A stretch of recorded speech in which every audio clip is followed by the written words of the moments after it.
ನಮ್ಮ ಗವಿಸಂಪದ YouTube channel ಈಗ ದಾಸೋಹಂ ಎಂದು ಬದಲಾಗಿದೆ. ಲೈಕ್ ಮಾಡಿ ಹಾಗೂ ನಿಮ್ಮ ಕುಟುಂಬ ಮತ್ತು ನಿಮ್ಮ ಸ್ನೇಹಿತರಿಗೆ ಶೇರ್ ಮಾಡಿ ಮತ್ತು ನಿಮ್ಮ ಅನಿಸಿಕೆಗಳನ್ನು ಕಮೆಂಟ್ ಮೂಲಕ ತಿಳಿಸಿ. ಓಂ ಶ್ರೀ ಗುರು ಶಂಭುಲಿಂಗಾಯ ನಮಃ. ಜ್ಞಾನ ಪ್ರತಿಪಾದನಾ ಸ್ಥಳದ 34ನೇ ಪದ. ನಿಜವನರಿದ ಯೋಗಿಗಾವ ಕರ್ಮದ ಕಾಟ, ಭಜನೆಯಿಂದವ ಪುಣ್ಯದೋಳ್ವಡಗೂಟ. ನಿಜವನರಿದ ಯೋಗಿಗಾವ ಕರ್ಮದ ಕಾಟ, ಭಜನೆಯಿಂದವ ಪುಣ್ಯದೋಳ್ವಡಗೂಟ. ಕನಸಿನೊಳರಸಿಗೆ ಬಡತನವಾಗಿ ತಜ್ಜನಿತ ದುಃಖವ ನೆಚ್ಚರೊಳು ನೀಗಿದಂತೆ. ಕನಸಿನೊಳರಸಿಗೆ ಬಡತನವಾಗಿ ತಜ್ಜನಿತ ದುಃಖವ ನೆಚ್ಚರೊಳು ನೀಗಿದಂತೆ. ತನಗೆ ಸಂಸ್ಕೃತಿ ಮಾಯ ವಿಕೃತಿಂ ತೋರೆ ಮತ್ತನುಭವದಿಂದರಿದೊಡೆ ಪುಸಿಯೆಂದು. ನಿಜವನರಿದ ಯೋಗಿಗಾವ ಕರ್ಮದ ಕಾಟ, ಭಜನೆಯಿಂದವ ಪುಣ್ಯದೋಳ್ವಡಗೂಟ. ಧರೆ ಮೊದಲಾದ ಅಖಿಳ ಆವರಣಾತೀತ, ಪರಮಾನಿ ದೇಹಾದಿಗಳಿಗೆ ಅನ್ಯ ಜೀವ. ಧರೆ ಮೊದಲಾದ ಅಖಿಳ ಆವರಣಾತೀತ, ಪರಮಾನು ಈ ದೇಹಾದಿಗಳಿಗನ್ಯ ಜೀವ. ಎರಡಾಗಿ ತೋರೆ ತದ್ಗತ ಗುಣನೆತಿಂ, ಪರಿಭಾವಿಸಿದೋಡೆಕ ಬೋಧ ರೂಪೆಂದು. ನಿಜವನರಿದ ಯೋಗಿಗಾವ ಕರ್ಮದ ಕಾಟ, ಭಜನೆಯಿಂದವ ಪುಣ್ಯದೋಳ್ವಡಗೂಟ. ರವಿಯಂತೆ ಕರ್ಮ ಸಾಕ್ಷಿಕನಾಗಿ ಬಂಧವಿಲ್ಲ, ಅವಿರಳನಾಗಿ ಬೇರೈದಲ್ಲಿಂಬಿಲ್ಲ. ರವಿಯಂತೆ ಕರ್ಮ ಸಾಕ್ಷಿಕನಾಗಿ ಬಂಧವಿಲ್ಲ, ಅವಿರಳನಾಗಿ ಬೇರೈದಲಿಂಬಿಲ್ಲ. ಅವಣಿಸಲಿಲ್ಲ ಅಖಂಡಿತಮಾಗಿ ತನಗೆ, ಸಂಭವವಿಲ್ಲ ಗುರು ಶಂಭುಲಿಂಗ ತಾನಾಗಿ. ನಿಜವನರಿದ ಯೋಗಿಗಾವ ಕರ್ಮದ ಕಾಟ, ಭಜನೆಯಿಂದವ ಪುಣ್ಯದೋಳ್ವಡಗೂಟ. ನಿಜವನರಿದ ಯೋಗಿಗಾವ ಕರ್ಮದ ಕಾಟ, ಭಜನೆಯಿಂದವ ಪುಣ್ಯದೋಳ್ವಡಗೂಟ. ಪೂಜ್ಯಪಾದ ಸದ್ಗುರುಗಳ ಶ್ರೀ ಚರಣಾರವಿಂದಗಳಲ್ಲಿ ದಂಡೋತ್ ನಮಸ್ಕಾರಗಳನ್ನು ಸಮರ್ಪಿಸಿ, ಸನ್ನಿಧಾನ ಕರುಣಾಯಕರಾದ ಜಗದ್ಗುರುಗಳು ಸಿದ್ದೇಶ್ವರರ ಶ್ರೀ ಚರಣಾರವಿಂದಗಳಿಗೆ ನತಮಸ್ತಕನಾಗಿ ಅತ್ಯಂತ ದುಃಖ ನಿವೃತ್ತಿ ಪರಮಾನಂದ ಪ್ರಾಪ್ತಿ ಲಕ್ಷಣಾತ್ಮಕವಾದ ಮೋಕ್ಷ ಸುಖವನ್ನೇ ವರ್ತಮಾನ ಕಾಲದಲ್ಲಿ ಅನುಭವಿಸಬೇಕೆಂಬ ಅತುಳೇಚ್ಛೆಯಿಂದ ಕುಳಿತಿರುವಂತಹ ಪೂಜ್ಯರೇ, ತಮ್ಮೆಲ್ಲರಿಗೆ ನನ್ನ ಶರಣು ಶರಣಾರ್ಥಿ. ನಿನ್ನ ಹೊರಗೆ ತಮಗೆ ಒಂದು ಸುಂದರವಾದ ಆಧ್ಯಾತ್ಮಿಕ ಲೋಕದ ಸಕಲ ಪುಟಗಳನ್ನು ಕೂಡ ಬಿಡಿಸಿ ಆಯಿತು. ಯಾವುದನ್ನ ತಿಳಿಯುವುದರಿಂದ ಜಗದ್ರೂಪವಾದಂಥ ದುಃಖರೂಪವಾದಂಥ ನಾಮರೂಪಗಳಿಗೆ ಆಶ್ರಯಭೂತವಾದಂಥ ಈ ಜಗತ್ತು ನನ್ನ ಮೇಲೆ ಅದು ಯಾವುದೇ ಪರಿಣಾಮ ಮಾಡುವುದಿಲ್ಲವೋ ಅಂಥ ಜ್ಞಾನವನ್ನು ನಾವು ಪಡೆದಾಯಿತು. ಯಾವಾಗ ಪರಮಜ್ಞಾನವನ್ನ ಜೀವನದಲ್ಲಿ ಸದ್ಗುರುಗಳ ಮುಖೇನ, ಸತ್ಶಾಸ್ತ್ರಗಳ ಮುಖೇನ, ಅನುಭವದ ಮುಖೇನ, ಅನುಸಂಧಾನದ ಮುಖೇನ ನೀವು ಪಡಿತೀರಲ್ಲ, ಆವಾಗ ನಿಮಗೊಂದು ಹೆಸರು ಬದಲಾವಣೆ ಆಗುತ್ತೆ. ಹೇಗೆ ತವರು ಮನೆಯಲ್ಲಿರುವಂತಹ ಮಗಳು ಗಂಡನ ಮನೆಗೆ ಬಂದಾಗ ಅವಳಿಗೆ ಸೊಸೆ ಎಂಬ ನಾಮಕರಣ ಬರ್ತದನೋ, ಹಾಗೆ ಪರಮಜ್ಞಾನವನ್ನು ಪಡೆದಂತಹ ಪುಣ್ಯ ಪುರುಷನಿಗೆ ಶ್ರುತಿ ಮಾತೆ ಒಂದು ಹೆಸರನ್ನು ಕೊಡ್ತಾಳೆ. ಅವನ ಹೆಸರು ಯೋಗಿ. ಏನ್ರಿ ಅವನ ಹೆಸರು? ಯೋಗಿ. ಯೋಗಿ. ನೀವು ಭಗವದ್ಗೀತೆಯಲ್ಲಿ ಪದೇ ಪದೇ ಕೇಳಿರ್ತೀವಿ. ತಸ್ಮಾತ್ ಯೋಗಿ ಭವಾರ್ಜುನ. ತಸ್ಮಾತ್ ಜ್ಞಾನಿ ಭವಾರ್ಜುನ ಅಂದಾನ ನಾವಲ್ಲಿ? ಇಲ್ಲ. ಇಲ್ಲ. ಹೌದಿಲ್ಲ? ಹಾಗಾದ್ರೆ ಜ್ಞಾನಿಗೂ ಯೋಗಿಗೂ ಇರೋ ವ್ಯತ್ಯಾಸ ಏನು ಅನ್ನೋದು ನೋಡ್ಬೇಕಲ್ಲ. ಅವ ಏನ್ ಹೇಳಿದ ಕೃಷ್ಣ ಭಗವಂತ ಅಲ್ಲಿ ಶ್ರುತಿ ಮಾತು ಏನ್ ಅಪ್ಪಣೆ ಕೊಡ್ತಾಳು ಅಂತಂದ್ರೆ, ಎಲ್ಲ ಸಕಲ ವೇದಗಳು ಸಕಲ ವಿಚಾರಗಳು ಏನನ್ನ ಹೇಳ್ತಾವಂದ್ರೆ ಗುಣಗಳ ವರ್ಣನೆ ಮಾಡ್ಯಾವ. ಬರ್ದಿಲ್ಲ ತ್ರೈಗುಣ್ಯ ವಿಷಯ. ನಿಸ್ತ್ರೈಗುಣ್ಯೋ ಭವಾರ್ಜುನ. ಇದು ರಜವಾಗಲಿ ತಮವಾಗಲಿ ಸತ್ವವಾಗಲಿ ಗುಣವೇ. ಸೂಜಿ ಯಾವ್ದಿದ್ರೇನು? ಚುಚ್ಚೋದೇ ಆದ್ರೆ ಕೆಲಸಲ್ಲ. ಏನಪ್ಪಾ ಬಂಗಾರ ಸೂಜಿ ಅಂದ್ರೆ ಚುಚ್ಚೋದು ಬಿಟ್ಟದೇನು? ಇಲ್ಲ. ಹಾಗೆ ಸತ್ವಗುಣವನ್ನು ಹೊಂದಿದ ದೇವ ಜನ್ಮ ನಿನಗಾಗಿದ್ರು ಕೂಡ ಆ ಜನ್ಮದಲ್ಲಿಯೂ ನೀನು ದುಃಖವನ್ನು ಅನುಭವಿಸ್ತೀಯೇ ಹೊರತು ಪರಮಾನಂದ ಪ್ರಾಪ್ತಿ ನಿನಗಿಲ್ಲ. ಅದ್ರ ಸಲುವಾಗಿ ನಿಸ್ತ್ರೈಗುಣ್ಯೋ ಭವಾರ್ಜುನ. ನಿರ್ದ್ವಂದ್ವೋ ನಿತ್ಯ ಸತ್ವಸ್ಥೋ. ಅವನ ಉದ್ದೇಶ ಏನು? ನೀ ಏನಾಗ್ಬೇಕಂತಾನವ? ನಿರ್ದ್ವಂದ್ವೋ. ದ್ವಂದ್ವಾತೀತನು.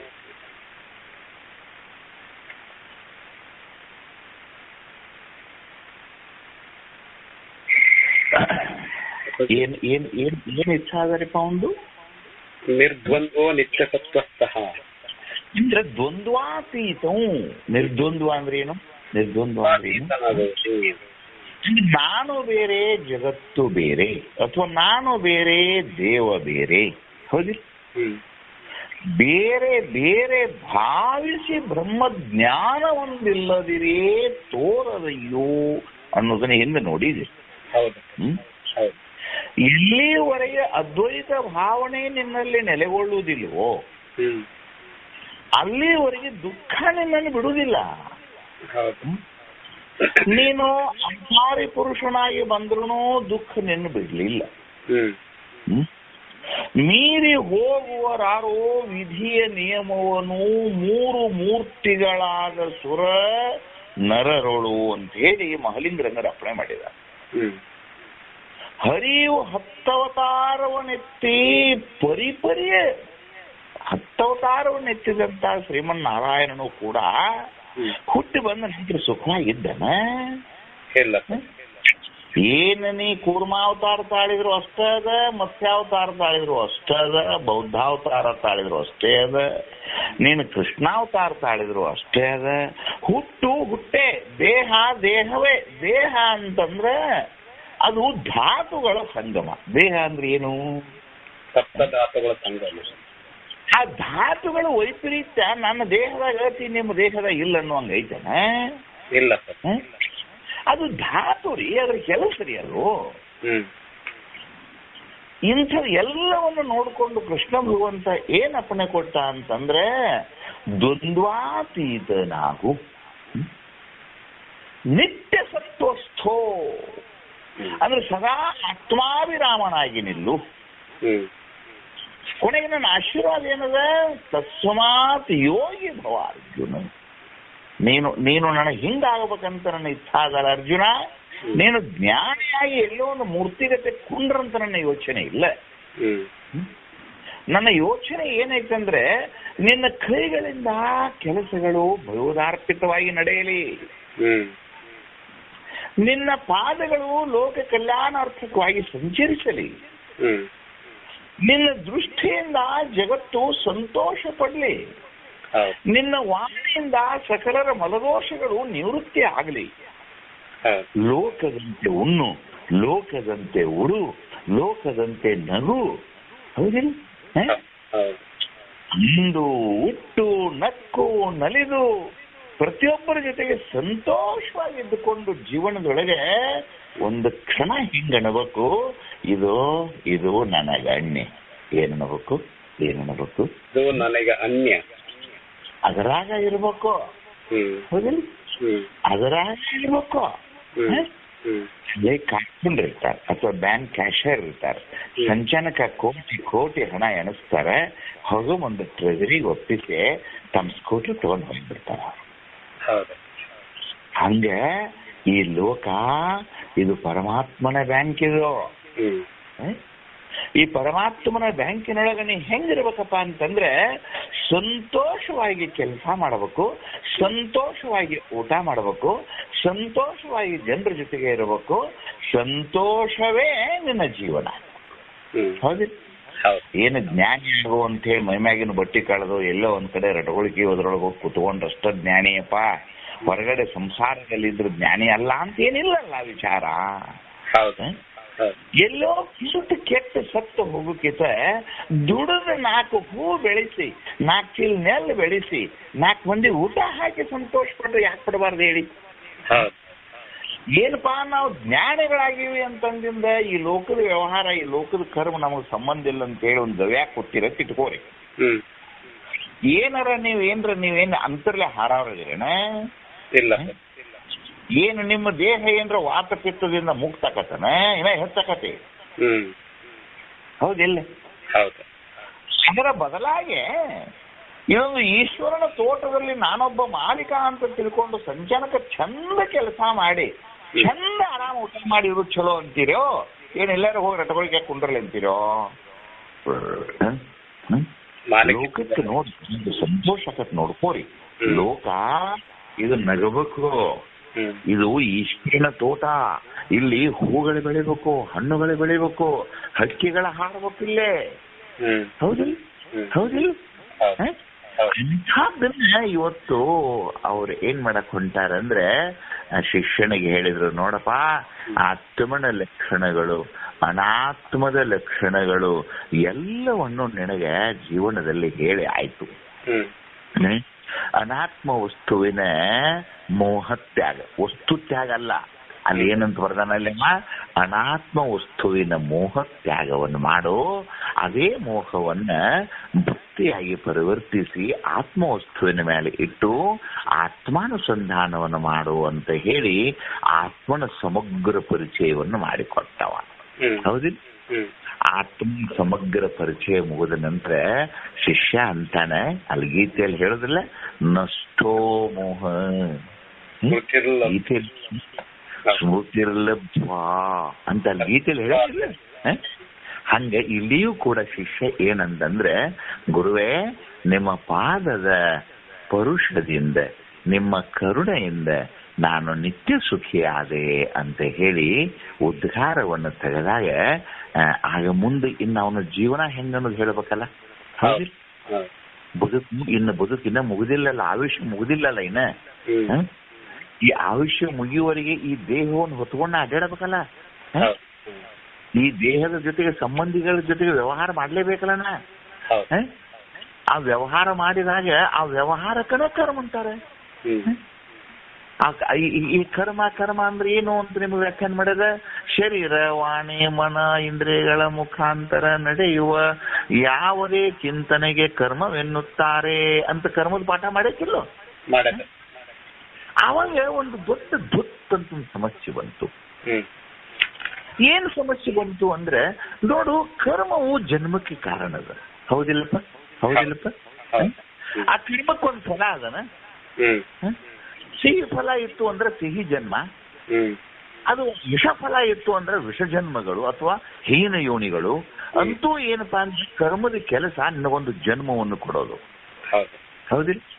ಆ ಕರ್ಮದ ಕೆಲಸ ಅನ್ನೋದು ಕೃಷ್ಣ ಗೀತೆಯಲ್ಲಿ ಹೇಳಿಲ್ಲ ನಿಮಗೆ. ಯಾವಾಗ ಪುಣ್ಯ ಕರ್ಮಗಳು, ಪುಣ್ಯವು ನಿನಗೆ ನಾಶ ಆತೋದು, ಕ್ಷೀಣೆ ಪುಣ್ಯೇ ಅನ್ನುವಂಥದ್ದೆಲ್ಲ ಗೊತ್ತದಲ್ಲ ನಿಮಗೆ.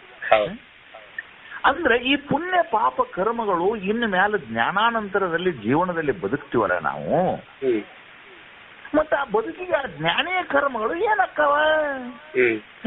ಹ್ಮ್ ಈಗ ಅಜ್ಞಾನ ಕಾಲದಲ್ಲಿ ಮಾಡಿದಂತ ಕರ್ಮಗಳು ನನ್ನ ಜನ್ಮಕ್ಕೆ ಕಾರಣ ಆಗಿದ್ವು. ಹ್ಮ್ ಈಗ ನನಗೆ ಜ್ಞಾನ ಆಯ್ತು. ಹೌದು. ಹ್ಮ್ ನಿಜವನರಿದ ಏನು ನಿಜವ? ಆತ್ಮನು ನಾನೇ ಎಂಬ ನಿಜವನು ನನ್ನೊಳಗೆ ಅರಿದ. ನಿಜವನರಿದಕ್ಕೆ ಹೆಂಗ್ ಮಾಡ್ಕೋಬೇಕು? ಆತ್ಮನೋ ನಾನು ಆತ್ಮಸ್ವರೂಪನು. ಹೌದಿಲ್ಲ? ನಾನು ದೇಹವು ನಾನಲ್ಲ. ನಿನ್ನೆ ಪದ ನೋಡಿರಲ್ಲ, ದೇಹವು ನಾನಲ್ಲ, ಕರ್ಣಗಳು ನಾನಲ್ಲ, ಇಂದ್ರಿಯ ನಾನಲ್ಲ, ಎತ್ತರ ಹೇಳುದು ಅವನು. ಹೌದು. ಆ ತೆರನಾಗಿ ಏನೂ ದೃಶ್ಯ ವಸ್ತು ನಾನಲ್ಲದ ಕೇವಲ ಆತ್ಮರೂಪಿ ಚೈತನ್ಯ ರೂಪ ಪರಮಾತ್ಮನ ಸ್ವರೂಪವೇ ನಾನಾದಂಥ ನಾನು ನಿಂತರೂ ಕೂಡ ದೇಹ ಅನ್ನೋದೊಂದು ಐತಲ್ಲ ನನಗಿನ. ಹೌದು. ಏನು ದೇಹ ನಾನಲ್ಲ ಅಂದದ್ದಕ್ಕೆ ದೇಹ ಏನಾದ್ರು ಬಿಟ್ಟು ಹೋಗೈತೆ ನನ್ನಿದು ಇಲ್ಲ. ಮತ್ತೆ ಈ ದೇಹ ಐತೆ ಅಂದಿಂದ ಹಸಿವಕತೆ. ಹಸಿವಕ್ಕಂತಂದ್ರೆ ಅನ್ನಬೇಕಿದಕ್ಕ. ಹೌದು. ಅನ್ನಬೇಕಂತಂದ್ರೆ ಕೆಲಸಬೇಕು. ಕೆಲಸಕ್ಕೊಂದು ಫಲ ಐತಿ. ಮತ್ತ ಆ ಫಲದ ವ್ಯವಸ್ಥೆ ಏನು? ಪ್ರಶ್ನೆ ಬಂತಿಲ್ಲ ಇಲ್ಲಿ. ಆ ಫಲವು ಮತ್ತೆ ಜನ್ಮಕ್ಕೆ ಕಾರಣ ಆಕಿತ್ತು ಅಂತಂದ್ರೆ ಮುಕ್ತಿ ಅಂತಂದ್ರೆ ಅರ್ಥ ಏನೈತೆ ಅದಕ್ಕೆ? ಫಲರೂಪದಿಂದ ಜನ್ಮ ನನಗೆ ಸಿಗ್ತಿತ್ತು ಅಂತಂದ್ರೆ ಅಜ್ಞಾನ ಕಾಲದಾಗ ಇದ್ರೂ ಜನ್ಮ ಸಿಗ್ತದೆ.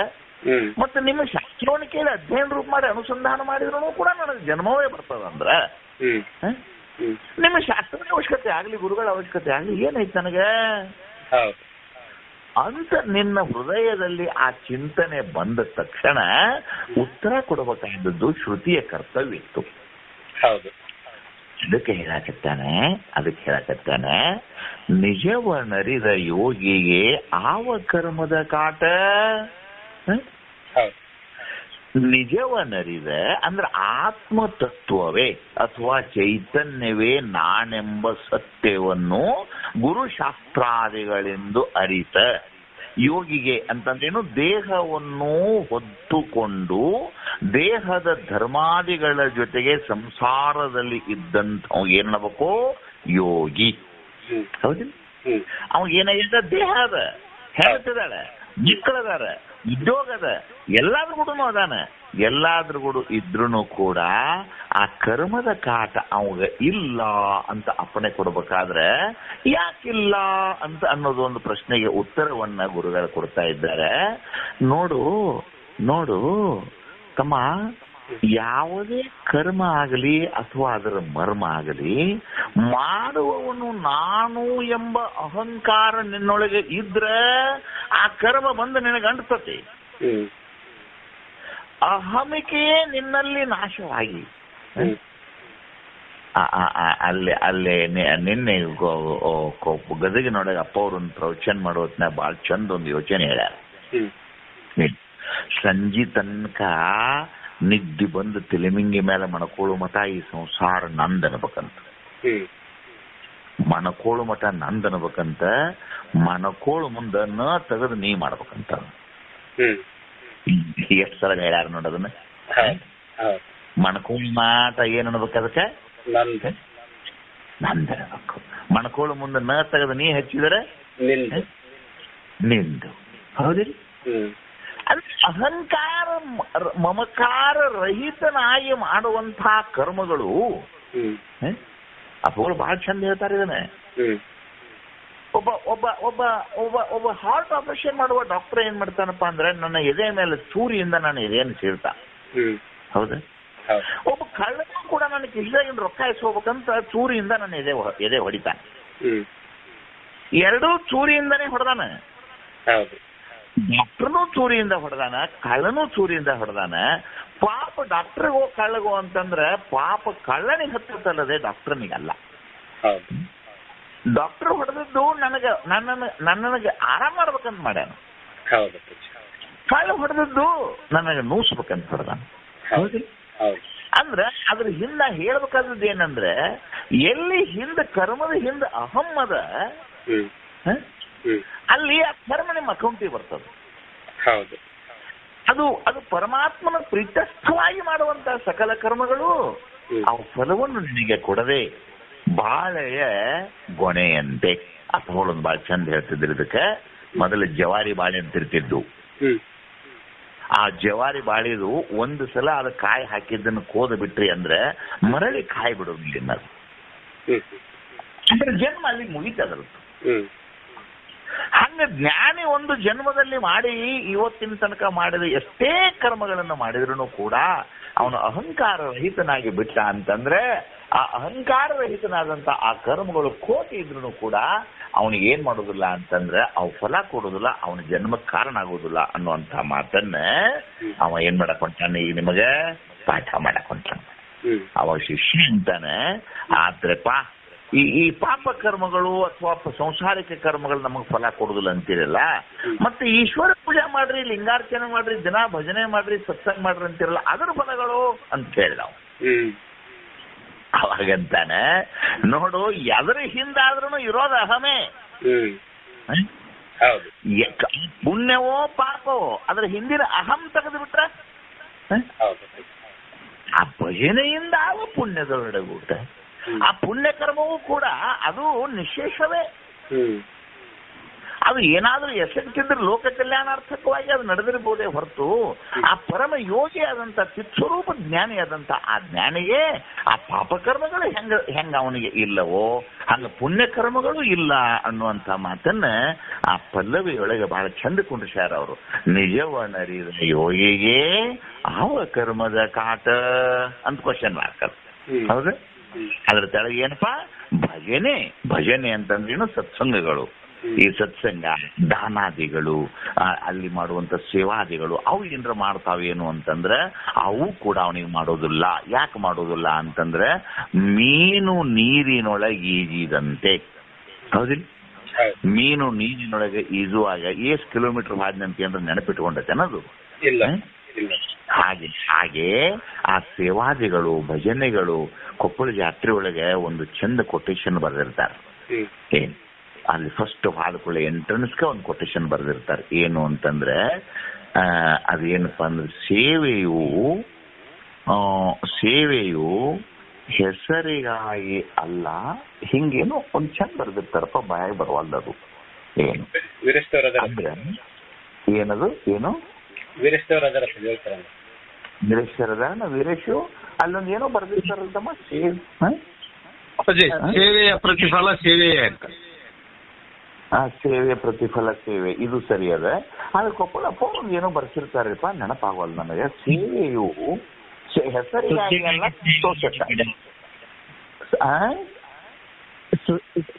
ಸುದ್ದಿಗಾಗಿ ಸೇವೆ ಮಾಡಬೇಡಿ, ಶುದ್ಧಿಗಾಗಿ ಸೇವೆ ಮಾಡಿ ಅಂತ ಸುದ್ದಿಗಾಗಿ ಸೇವೆ ಮಾಡಬೇಡಿ, ಶುದ್ಧಿಗಾಗಿ ಸೇವೆ ಮಾಡಿ ಅಂತ. ನೋಡಪ್ಪ, ಈಗ ಬಂತು ನೋಡಪ್ಪ. ಅಂದ್ರೆ ಎಷ್ಟು ಚಂದದ ನೋಡೋದು ವ್ಯಾಖ್ಯಾನದು. ಸುದ್ದಿ ಅಂದ್ರೆ ನಮ್ದೇನಪ್ಪಾ ಅಂದ್ರೆ ಕೈಯಾಗ ಕಸಬರ್ಗ್ ಹಿಡ್ಕೊಂಡು ಬಗ್ಗುದು, ಆ ಪತ್ರಕರ್ತಗೆ ಫೋಟೋ ತೆಗಿಯೋದು. ನಾನು ಕಸ ಬರೋದಿಲ್ಲ, ಕಸಬರ್ಗ್ ಹಿಡ್ಕೊಂಡು ನಂಗೆ ಬಗ್ಗುದು, ಸ್ವಚ್ಛ ಭಾರತ್ ಅಂತ ಹೇಳಿ. ಅವ ನಿನ್ನೆ ಶಾಸ್ತ್ರಿಗಳು ಬಂದು ಕೊಪ್ಪಳ ಮಠದಲ್ಲಿ ಕಸ ಹೊಡಿದರು ಅಂತ ಮುಂದೆನೆ ಒಂದು ಪೇಪರ್ದಾಗ ಒಂದು ಫೋಟೋ ಬರೆಯುದು. ಸುದ್ದಿಗಾಗಿ ಸೇವೆ ಬೇಡ, ಶುದ್ಧಿಗಾಗಿ ಮಾಡಿ. ಹೌದಿಲ್ಲ? ಚಂದಿಲ್ಲ ರುದ್ರಣ್ಣ, ಚಂದಿಲ್ಲ? ಬಾಳ ಚಂದ ಬರ್ಸಿರ್ತಾರ ಪೌರಿಂತವನ್ನ. ಏನು ಅಂದ್ರೆ ನೀನು ಸಂತೋಷವಾಗಿ ಜ್ಞಾನಾನಂತರದಲ್ಲಿ ಸುಮ್ಮನೆ ಕುಂಡ್ರೆ ಬೇಡ. ಆ ಪಲ್ವಿ ಉದ್ದೇಶ ಏನದು? ಅದು 18 ಶಾಸ್ತ್ರ ಹೇಳುದು ಬೇಡ ಅಲ್ಲಿ ನನಗೆ. ಸುಮ್ಮನೆ ಕುಂಡ್ರೆ ಬೇಡ. ತತ್ವಜ್ಞಾನಾನಂತರದಲ್ಲಿ, ಸಮ್ಯಕ್ ಜ್ಞಾನಾನಂತರದಲ್ಲಿ ನಿನ್ನ ಕೆಲಸ ಮೊದ್ಲಿನಕಿಂತ ಹೆಚ್ಚಾಗಬೇಕು. ಮೊದಲ ಒಂದು ಹೆಂಡತಿ 2 ಮಕ್ಕಳು, ಇದೊಂದು 30-40 ಸೈಟಿನ ಸಲ ದುಡ್ತಿದ್ದಿ. ಈಗ ನೀನು ಅಖಂಡ ರೂಪನಾಗಿ ಇಡೀ ದೇಶ, ಇಡೀ ವಿಶ್ವವೇ ನನ್ನದು, ನನ್ನ ಮನೆ ಅನ್ನುವಂತ ಭಾವ ಬಂದ ದುಡಿಕ್ ಹೆಚ್ಚಾಗಬೇಕಿಲ್ಲ ನಿಂದು. ಅವಾಗ ನೀ ಹಗಲಿರುಳು ದುಡಿಬೇಕಿಲ್ಲ. ಅದ್ರ ಒಂದು ಗೊತ್ತಿರಬೇಕು, ಶಾಸ್ತ್ರೀಯವಾಗಿ ಇದರಿಂದ ಮಾಡಿದಂತ ಪುಣ್ಯಕರ್ಮವಾಗಲಿ, ಏನೋ ನನ್ನ ಕೈಲಾದಲ್ಲಿ ಒಂದು ಪಾಪಕರ್ಮ ಆದ್ರೆ ಆತಪ್ಪ, ಏನ್ ಮಾಡಕತಿ. ಇವು ಯಾವ ಕರ್ಮಗಳು ಆ ಜ್ಞಾನಿಗೆ ಅಥವಾ ಯೋಗಿಗೆ ಅವು ಜನ್ಮಕ್ಕೆ ಕೊಡಲರಿಯವು ಅನ್ನೋದನ್ನ ತೆಳಗಿನ ದೃಷ್ಟಾಂತಗಳಿಂದ ಹೇಳ್ತಾರೆ. ಓಡ್ರಿ ಮುಂದಿನ. ಕನಸಿನೊಳ ಅರಸಿಗೆ ಬಡತನವಾಗಿ ತಜ್ಜನಿತ ದುಃಖವನ್ನು ಎಚ್ಚರೊಳ ನೀಗಿದಂತೆ ತನಗೆ ಸಂಸ್ಕೃತಿ ಮಾಯಾ ವಿಕೃತಿಯಂ ತೋರೆ ಮತ್ತೆ ಅನುಭವದಿಂದ ಅರಿದೊಡೆ ಪುಸಿಯೆಂದು. ಎಷ್ಟು ಸಾವಿರ ಸಲ ಹೇಳಿದಪ್ಪ ದೃಷ್ಟಾಂತ ಇದನ್ನ ನಿನಗ? ಎಷ್ಟು ಸಲ ಹೇಳಿದನ? ಅಲ್ಲ ಹೋತಮ್ಮ, ಒಬ್ಬ ರಾಜಕುಮಾರ ಚಕ್ರಾಧಿಪತಿ ಕನಸು ಬಿದ್ದತಿ. ಕನಸಿನೊಳಗ ಯಾವ್ರವ್ರು ಬಂದ್ ದಂಡೆತ್ತಿ ಅವನ ಹೆಂಡತಿನ ಅವನ್ನ ಅರಿಸ್ಟ್ ಮಾಡಿ ತಗೊಂಡ್ ಹೊಂಟಾರ. ಮೇಮ್ಯಾಲ ಅರಿಬಿಲ್ಲ, ಹಸಿವಾಗೈತಿ. ಸಂಗಟಕ ಮಗ್ಗಲ್ ನನ್ನ ಮಕ್ಕಳು ಎಪ್ಪ ರೊಟ್ಟೋ ಅಂತ ಚೀರಿದು ಗಪಕ್ಕನ ಎದ್ದ. ಅಲ್ಲೇನಾರ ತೊಂದ್ರೆ ಐತ ನಮಗ? ಇಲ್ಲ. ಕನಸಿನಾಗ ಕಂಡೈತೋ ಇಲ್ಲೋ? ಕಂಡೈತೆ. ಕನಸಿನೊಳಗೆ ಕಂಡಂತ ನಿದ್ರೆಯಿಂದ ಅಥವಾ ಕನಸಿನ ದೋಷದಿಂದ ಬಂದಂತ ಬಡತನದ ಭಾವ ಎಚ್ಚರಾದ ನಂತರ ಐತೇನು? ಇಲ್ಲ. ಹೆಂಗೋ ಹಾಗೆ ತನಗೆ ಸಂಸ್ಕೃತಿ ಮಾಯಾ ವಿಕೃತಿ ಸಂಸಾರ ಎದರಿಂದ ತೋರಿಸಪ್ಪ ನಿನಗೆ? ಅಜ್ಞಾನ ಕಾಲದೊಳಗೆ ಇದ್ದಿ ದೇಹ ನಾನು ಅನ್ನುವಂತ ಭಾವ ಇತ್ತು. ಆ ದೇಹದ ಮೇಲೆ ಮಮಕಾರ ಬಂದಿತ್ತು. ಆ ದೇಹಕ್ಕೆ ಕೆಂಪಗೆ ಕಾಣಿಸ್ಬೇಕಂತ ಪೌಡರ್ ಪಟ್ಟಿ ಹಚ್ಕೊಂಡಿ. ಅದು ಯಾವ ಕಾಲದಲ್ಲಿ? ಅಜ್ಞಾನ ಕಾಲದಲ್ಲಿ ಹೊರದ್ರಣ್ಣ. ಅದ ನನಗೆ ಸಂಸ್ಕೃತಿ ಮಾಯಾ ವಿಕೃತಿ ತೋರೇ ಮತ್ತನುಭವದಿಂದ ಅರಿದೊಡೆ. ಅಂದ್ರೆ ಹೋಗಿ ಗುರುಗಳನ್ನು ಕೇಳಿದ. ಕೇಳಿಲ್ಲ? ಏನೆಂದು ಕೇಳಲಿ ಪರಮಾನಂದ ಅನ್ನೋ ಪದದೊಳಗೆ ಹೇಳಿಲ್ಲ? ಅಲ್ಲಿ ಹೋಗಿ ಸದ್ಗುರುಗಳ ಪಾದಕ್ಕೆ ಬಿದ್ದು ಗುರುವೇ ನನಗೆ ಹಿಂಗ ಆತು ಅಂತ ಕೇಳಿದ. ಗುರುಗಳು ಏನ್ ಹೇಳಿದ್ರು ಅಂತಂದ್ರೆ, ಈ ಸಂಸಾರವೇ ನಿನಗಿಲ್ಲ. ಗುರುಗಳು ಹೇಳಿದ್ದೇನು? ಈ ಸಂಸಾರಿ ಬಂಧ ಅನ್ನೋದು ನಿನಗಿಲ್ಲೋ? ಯಾರು ಹೇಳಿದ್ರು ನನಗಿದನಂತ ಹೇಳಿ ಅನುಭವದಿಂದ ಗುರುಶಾಸ್ತ್ರಾದಿಗಳಿಂದ ವಿವರಿಸಿ ನೋಡಿದಾಗ ಸ್ವದೇಹವೇ ನಾನಲ್ಲಂದಾಗ ದೇಹಕ್ಕೆ ಸಂಬಂಧಪಟ್ಟಂತ ಧರ್ಮಾದಿಗಳು ಅನ್ನೋ ಅಕ್ಕವ? ಸ್ವದೇಹಗಳೇ ನಾನಲ್ಲನ್ನುವಂತ ಜ್ಞಾನ ನನಗೆ ಬಂದಾಗ ಇನ್ನು ದೇಹಕ್ಕೆ ಸಂಬಂಧಪಟ್ಟಂತ ಧರ್ಮ ವರ್ಣ ಆಶ್ರಮ ನನಗಕ್ಕವನ ಇವು? ಇಲ್ಲ. ಅದನ್ನ ಹೆಂಗ್ ಹೇಳಕತ್ತನವ? ತನಗೆ ಸಂಸ್ಕೃತಿ ಮಾಯಾ ವಿಕೃತಿಯನ್ನು ತೋರಿ ಮತ್ತದನ್ನ ಅನುಭವದಿಂದ ಅರಿದೊಡೆ. ಅದು ಪುಸಿ ಅಂದ್ರೇನು? ಸುಳ್ಳು. ಆ ರಾಜ ಎಷ್ಟತ್ತು ಕೂಡಲೇ ಅವನು ಹೆಂಡತಿ ಬಂದು ಯಾಕ್ರಿ ಅಂದ್ಲು. ಬಿಡೋ ಮರ ಕಿಂಚು ಬಿದ್ದಿತ್ತ, ಅಯ್ಯೋ ಯಪ್ಪ ಸ್ವಲ್ಪ ನೀರು ತಕೊಳ್ಯಾಕಂದ. ಹೌದಿಲ್ಲ? ಕನಸಿನೊಳ ಅರಸಂದಷ್ಟೇ ಹೇಳ್ಯಾನ, ಅರಸಂದ ಬೇಡ. ಅದಕ್ಕಿಂತ ನಾ ಮುಂದಿನ ಹೇಳ್ತಾನೆ. ಕನಸಿನೊಳಗೆ ಸನ್ಯಾಸಿಗೆ ಸತಿ ಬಂದ್ಲಪ್ಪ. ಬರ್ಬಾರ್ದು ಐತನಪ್ಪ? ಏನ್ರ ಕಾನೂನು ಐತನ? ಇಲ್ಲ. ಏನ್ ವಿಧಾನಸೌಧ ಏನ್ರ ಬರ್ದಾರ ಏನ್? ಮತ್ತ ಸನ್ಯಾಸಿಗಳಿಗೆ ಕನಸು ಬೀಳಬಾರ್ದು, ಸನ್ಯಾಸಿಗಳಿಗೆ ಕನಸಿನಾಗ ಹೆಂಡ್ರ ಮಕ್ಕಳು ಆಗ್ಬಾರ್ದು ಅಂತ ಏನ್ರ ಹೇಳ್ತೇನ? ಇಲ್ಲ. ಏನಿಲ್ಲ. ಏನೋ ಸನ್ಯಾಸಿ ಒಬ್ಬ ಎಲ್ಲೋ ದಾರಿ ಹಿಡದ ಹೊಂಟಿದ್ದ. ಎಲ್ಲೋ ದಾರಿ ಹಿಡೋ ಒಂದ್ ಬೇರೆ ರಾಜ್ಯ. ಆ ಬೇರೆ ರಾಜ್ಯದಲ್ಲಿ ಅಲ್ಲಿ ಕನ್ಯಾ ಹುಡುಕಾಡ ಅದೇನ ಹೊರ ಹುಡುಕಾಡಕತ್ತಿದ್ರು. ಇವನು ಮಾಡ್ಕೋತ ನಾನ್ಲಪ್ಪ ಆಕೆ ಅಲ್ಲಿ. ಜನ ಎತ್ತು ಹೋಗಿ ಲಗ್ನ ಮಾಡಿದ್ರು. 2 ಮಕ್ಕಳು ಅದು. ಆ 2 ಮಕ್ಕಳಿಗೆ ಒಂದೇ ದಿನ ಕಾಲರ ಬಂತು. ಅವು ಸಾಯಕತ್ತಿದ್ರು. ಅವನ್ ಹೆಂಡತಿ ಭಯಂಕರ ಚೀರಾಕತ್ತಿದ್ಲು. ಅಯ್ಯೋ ನನ್ನ ಮಕ್ಕಳು ಅಂತ ಇವನು ಎದ್ದ. ಏನಿದ್ದಿಲ್ಲೇ ಎಲ್ಲಿ ಮನ್ಕೊಂಡಿದ್ದ? ಮೊದಲೇ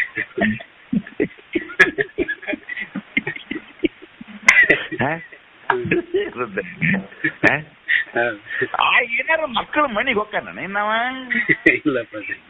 ನಂತರ ಹಿಂಗ್ರಿ ನಮ್ಮ 2 ಹುಡುಗರು ಹೋಗ್ಯಾವ ಬರಿಪ 4 ಮಂದಿ ಬರಿಪ ಕಟ್ಟಿಗೆ ಕೊಡ್ರೆ ಹೋಗ್ತಾನ ನೀನ್ ಓಣ್ಯಾಗಲ್ಲೇ? ತಿಂಡಿಲ್ಲ ಏನ್ ಮಕ್ಕಳು? ಹೆಂಡತಿ ಚೀರಾಳೋ ಇಲ್ಲೋ? ಎದ್ದ ನಂತರ ಏನಂದ ಅಕ್ಕ, ಹೇಸಿ ಸಂಸಾರವೇ, ಜನ್ಮ ಜನ್ಮಾಂತರದಿಂದ ಮಾಡಿದ ಹೇಸಿ ಸಂಸ್ಕಾರವೇ ಮತ್ತೆ ನನಗೆ ವಿಜ್ಞಾನ ನೆನಪಾಗಿ ಬಂದೆಯ ಹೇಸಿ ಎಲೆ ಹೇಳಿ ಛೆ ಅಂತ ಹೇಳಿ ಉಳಿದ. ಮುಖ ತೊಳ್ಕೊಂಡ ಮಾಡ್ಕೊಂಡ. ಅದು ತನಗೆ ಸಂಸ್ಕೃತಿ ಮಾಯಾ ವಿಕೃತಿ ತೋರಿ. ಅದು ಮಾಯಾ ಕಾರ್ಯ ತಮ್ಮ. ಅದ ಆ ಮಾಯಾ ಕಾರ್ಯದೊಳಗೆ ಅದು ಏನು ನಡುತ್ತತಿ? ಅದು ಸಿನಿಮಾದಲ್ಲಿ ನೋಡಿದಂಥ ಆ ನದಿಗಳು ಅವು ಏನೇನೋ ಸುಡುಗಾಡದ ಬೆಂಕಿ ಅವು ಇವು ಹತ್ತವ ನೋಡಿ ಸಿನಿಮಾದಾಗ. ಅವು ಎಲ್ಲ ಬೆಂಕಿ ಹತ್ತಿದ್ರೆ ಏನು ಪರದೆ ಸುಟ್ಟತೆ, ನದಿ ಹರಿದ್ರೆ ಏನು ತೋದತೆ, ಗುಂಡು ಹೊಡೆದ್ರೆ ಏನು ಗುಟ್ಟು ಬಿದ್ದತೆ, ಏನಾಗೈತೆ ಅದಕ್ಕಲ್ಲೇ? ಏನೂ ಆಗಿಲ್ಲ. ಹೆಂಗ ಆ ಪರದೆಗೆ ಎಂದೂ ಏನೂ ಆಗಿಲ್ಲವೋ ಮುಂದೂ ಆಗುವುದಿಲ್ಲವೋ ಹಾಗೆ ಆಗಿ ತತ್ವಜ್ಞಾನವನ್ನು ಪಡೆದಂತ ಪರಮ ಯೋಗಿ ನೀನು. ನಿನಗೆ ಸನ್ಯಾಸಿಯೊಳಗೆ ಕತ್ತಲಾಗಿ ಏನಾದ್ರೂ 4 ಮಂದಿ ಹೆಂಡ್ರಾಗಿ ಬಂದ್ರೂ ನಿನಗೆ ಅವು ಏನೂ ಮಾಡುವುದಿಲ್ಲ. ಯಾವುದೋ ಬೇರೆ ದೇಶದ ಅರಸು ಬಂದು ತೂರಿ ತಗೊಂಡು ನಿನ್ನ ಎದಿಗೆ ಕನಸನಾಗ ಹೊಡೆದ್ರು ಆ ತೂತು ನಿನಗೆ ಬೀಳುವುದಿಲ್ಲ. ಯಾಕ ದೇಹವು ನೀನಲ್ಲ ಅನ್ನುವಂಥ ಜ್ಞಾನ ನಿನಗೆ ಅನುಸಂಧಾನದಲ್ಲಿ ಬಂದು ದೇಹಕ್ಕೆ ಅತೀತವಾದ, ದೇಹಕ್ಕೆ ಆಧಾರವಾದ ಆತ್ಮಚೈತನ್ಯವೇ ನಾನು ಎಂಬ ಭಾವ ನಿನಗೆ ಶ್ರುತಿ ಗುರುಗಳಿಂದ ಶುದ್ಧಿ ಆದಾಗ ಆ ನಿಜವನ್ನರಿದ ನಿನ್ನಂತ ಪುಣ್ಯಾತ್ಮನಿಗೆ ಈ ಸಂಸಾರದ ಕರ್ಮ ಏನು ಮಾಡ್ತತಿದು?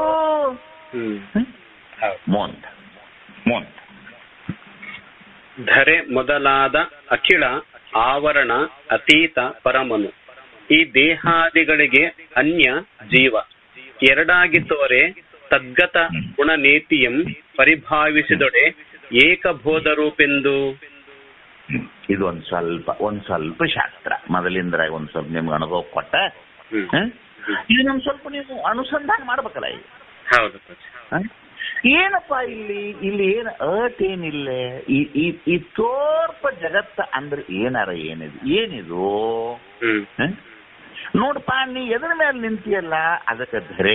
ಅದ್ರ ಹೆಸರು ಅದಕ್ಕೆ ಏನಂತಾರ? ಅದಕ್ಕೆ ಧರೆ. ಈ ಧರೆ ಅಂದ್ರೆ ಏನು? ಯಾವುದು ನಿನ್ನನ್ನು ಧರಿಸಿರುವುದೋ ಅದಕ್ಕೆ ಧರೆ ಅನ್ಬೇಕು. ಹೌದಾ? ಇದಕ್ಕೆ ಪೃಥ್ವಿ ಅಂತಾರ, ಇದಕ್ಕೆ ಮಣ್ಣು ಅಂತಾರ, ಇದಕ್ಕೆ ಭೂಮಿ ಅಂತಾರ. ಇದಕ್ಕೆ ಏನ್ಪಾ ಸುಂದರವಾದ ಹೆಸರು ಏನ್ ಕೊಟ್ರು ನಿಜಗುಂಡ್ರು? ಧರೆ. ಧರೆ ಧರೆ ಅಂದ್ರೆ ಸಕಲ ಜೀವಿಗಳನ್ನು ಯಾವುದು ತನ್ನ ತಲೆ ಮೇಲೆ ಧರಿಸಿರುವುದೋ. ಈ ಹೇನಿಗೆ ಧರೆ ಯಾವ್ದಪ್ಪ? ಹೇನ ಇರ್ತಾವ್ರಿ. ಹೇನು ಎಲ್ಲಿರ್ತಾವ? ಅದ್ರ ಭೂಮಿ ಎಲ್ಲೈತಿ? ಹೇಗಪ್ಪ ಭೂಮಿ ಏನು ಗೊತ್ತದಾವ? ಇಲ್ಲಿ ನನಗೆ ನಿನಗೇನು ಗೊತ್ತ? ಸುಡ್ಗಾಡ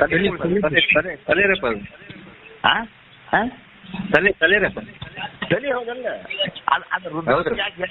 ಅಂದ್ರೆ ಅದಕ್ಕೆ ಏನೇ ಆಗಿಲ್ಲ. ಯಾಕೆ ತಲೆ ಉಳಿಸ್ಕೊತದ?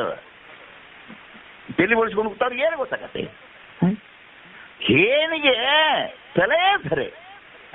ಹೆಂಗ ಹೆಣ್ಮಗಳ ತಲೆಯೊಳಗೆ ಸಹಸ್ರ ಹೇನುಗಳಿದ್ರು ಕೂಡ ಆಕಿ ಹೆಂಗ ಬಾರಾಗಿಲ್ಲೋ ಹಂಗ ಈ ಭೂಮಿ ಮೇಲೆ ಅಸಂಖ್ಯಾತ ಕೋಟಿ ಜೀವರುಗಳು ಏನು ಧರಿಸಿಕೊಂಡು ನಿಂತಾವಲ್ಲ, ಇದಕ್ಕೆ ಏನ್ ಅನ್ಬೇಕು? ಇದಕ್ಕ ಧರೆ ಅನ್ಬೇಕು. ಹೌದಿಲ್ಲ? ಈ ಧರೆಗೆ 5 ಆವರಣಗಳು. ತಮ್ಮ ಯಾಕೆ ನಿನಗೊಂದು ವಿಚಿತ್ರ ಹೇಳ, ಒಂದ್ ಸಂಸಾರಿಕ ಮಾತು ಹೇಳ್ತನು. ಇಲ್ಲಿ ತನಕ ಅತಿ ಹೆಚ್ಚು ರೊಕ್ಕ ಕೊಟ್ಟು ಕೊಂಡುಕೊಳ್ಳುವಂತ ವಸ್ತು ಪಂಚಭೂತದಲ್ಲಿ ಯಾವ್ದಾರ ಇದ್ರೆ ಭೂಮಿ. ಹೌದಲ್ಲ? ಈಗ ಯಾರ ಆಕಾಶಕ್ಕೆ ಪ್ಲಾಟಿಗೆ ರೊಕ್ಕ ತಗೊಂಡಾರೇನು? ಇಲ್ಲ. ಅಗ್ನಿ ಅವು ಏನ ಅಂತೇಳಿ ಅವಕ್ಕ ಈಗೇನೋ ಮಂದಿ ನೀರಿ ಪರಿ ಬಡದಾಡಕತ್ತಾರ ಕೇಳಿದೀನಿ. ಆದ್ರೆ ಅತಿ ಹೆಚ್ಚು ಯಾಕಪ್ಪ ಅಂತಂದ್ರ ಭೂಮಿಗೆ ಬಹಳಷ್ಟು ಇದಕ್ಕೆ ಬೆಲೆ ಯಾಕಪ್ಪ ಅಂತಂದ್ರೆ ಇದು 5 ಗುಣವನ್ನು ಹೊಂದಿತ್ತಮ್ಮ. ಇದು ನೀರು 4, ಅಗ್ನಿ 3, ಹೌದಲ್ಲ?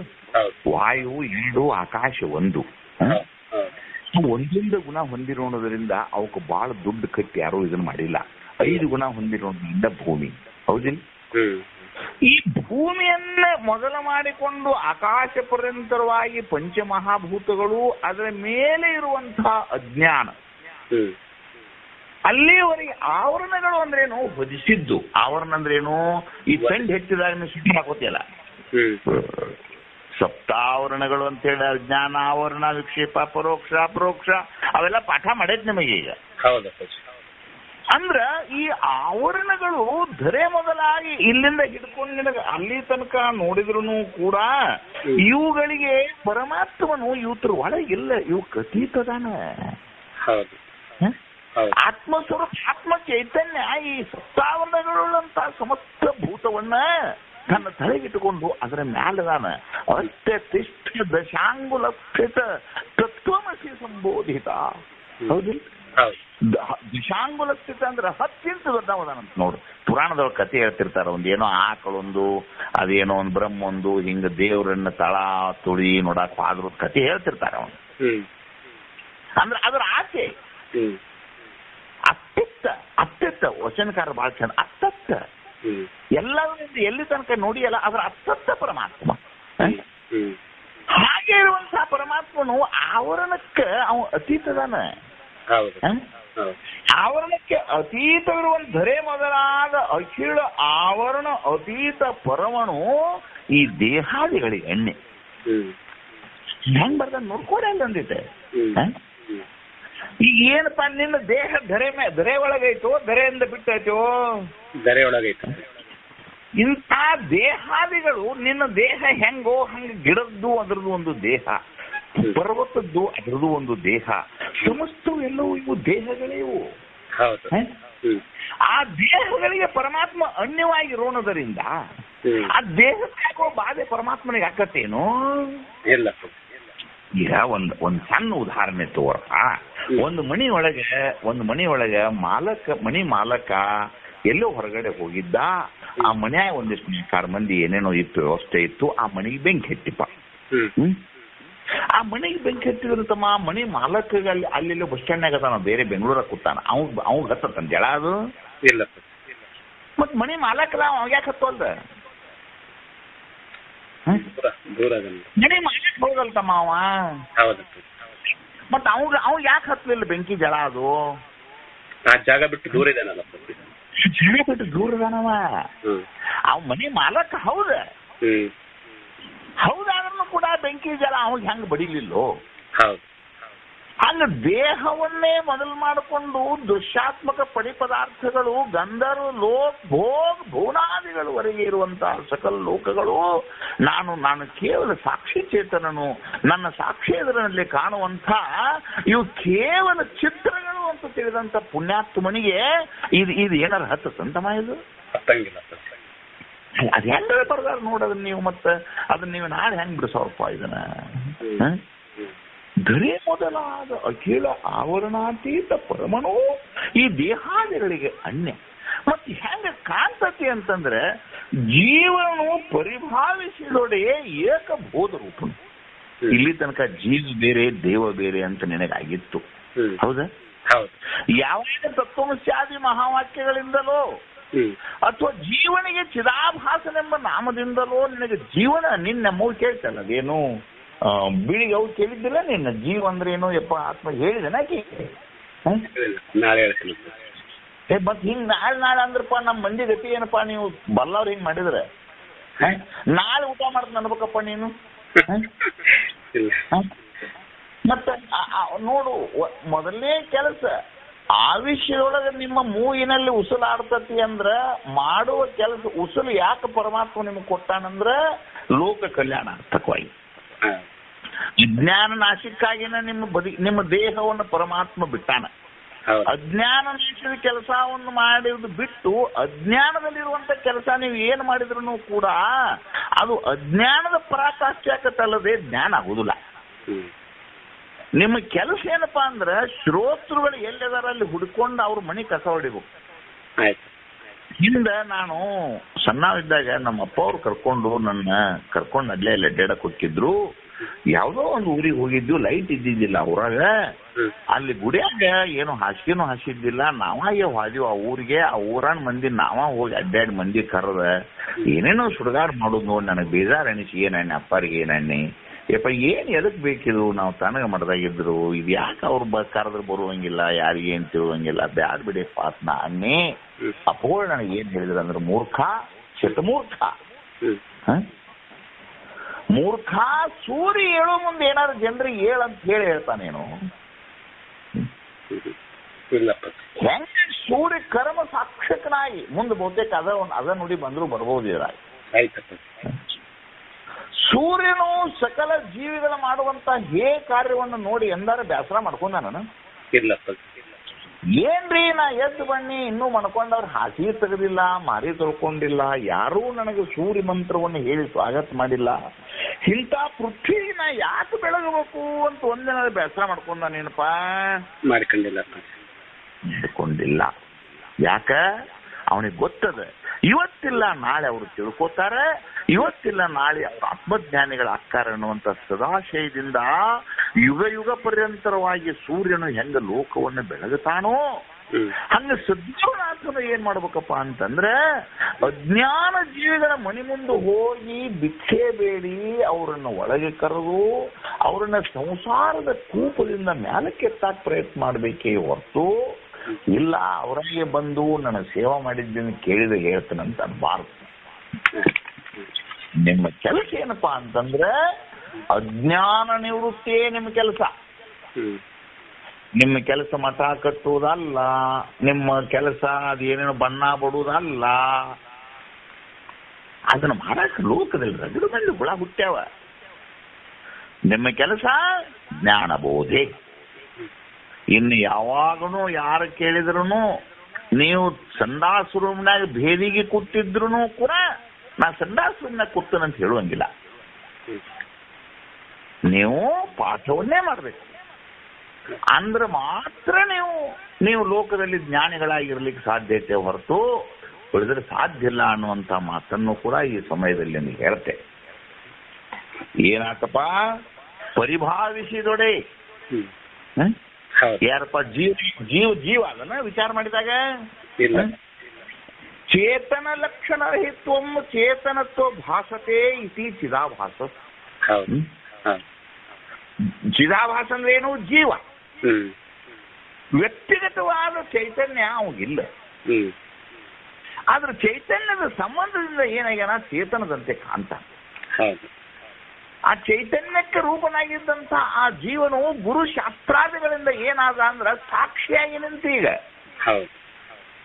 ಏನಾಗಿ ನಿಂತಪ್ಪ ಅವ? ಸಾಕ್ಷಿಯಾಗಿ.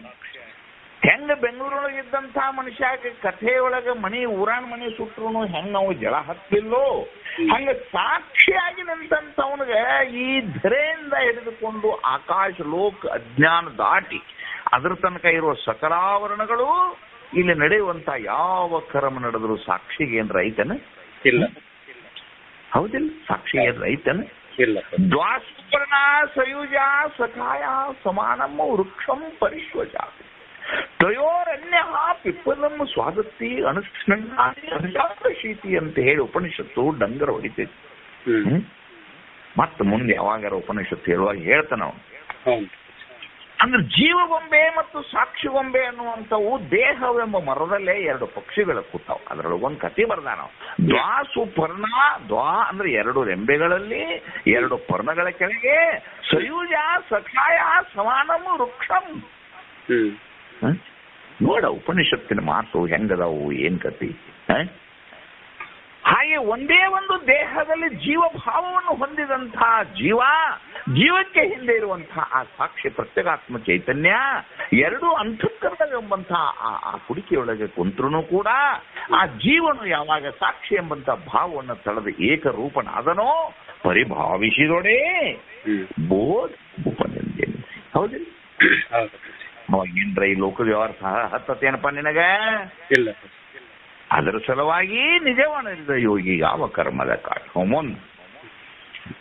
ಅಪ್ಪಾಜಿ ಇದ್ರೆ ಒಂದ್ ಲೈನ್ ಎರಡಾಗಿ ತೋರೆ ತದ್ಗತ ಗುಣ ನೀತಿ ಎಂಬಂತೈತಪ್ಪ. ಸಾಕ್ಷಿಯಾಗಿ ಜೀವನಾಗಿ ಕೂಟಸ್ಥನಾಗಿ ಜೀವನಾಗಿ ತದ್ಗುಣ ನೀತಿ ಎಂಬಂದ ಕಿಂಚಿಜ್ಞತ್ನ ತತ್ವಮಶಾಲಿ ಮಹಾವಾಗಿ ಹೇಳಿನಲ್ಲ. ಹೌದು. ಜೀವನಿಗೆ ಒಂದು ಏನ್ ಗುಣ ಇತ್ತು? ನಾನು ಅಲ್ಪಜ್ಞ ಅಂತಿತ್ತು, ಅವನಿಗೆ ಸರ್ವಜ್ಞ ಅಂತಿತ್ತು, ಇವನಿಗೆ ಕಿಂಚಿಜ್ಞ ಅಂತಿತ್ತು. ಇವೆಲ್ಲವೂ ಹೋಗಿ ತದ್ಗುಣನೇತಿ.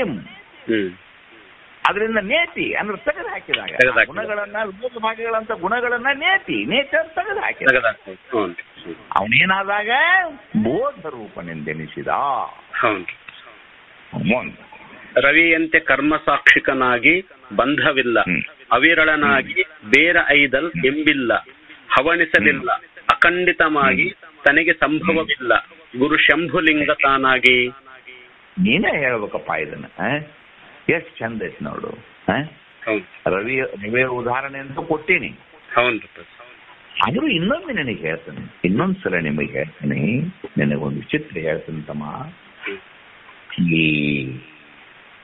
ಈ ಅಪಘಾತಗಳಂತ ಹಾಕಿರ್ತಾವ. ಇಬ್ಬರು ಗಂಡ ಹೆಂಡತಿ ಹೊಸ ಮದುವೆಗಿತ್ತು, ಒಳ್ಳೆ ಚಂದ ಹೂ ಇಟ್ಕೊಂಡು ದೇವರಿಗೆ ಬಾಣ ಕೊಡ್ಬೇಕಂತ ಹೊಸ ಮೋಟರ್ ಸೈಕಲ್ ಮಾವು ಕೊಟ್ಟದ್ದನ್ನು ತಗೊಂಡು ಹೊಂಟಿದ್ದಪ್ಪ.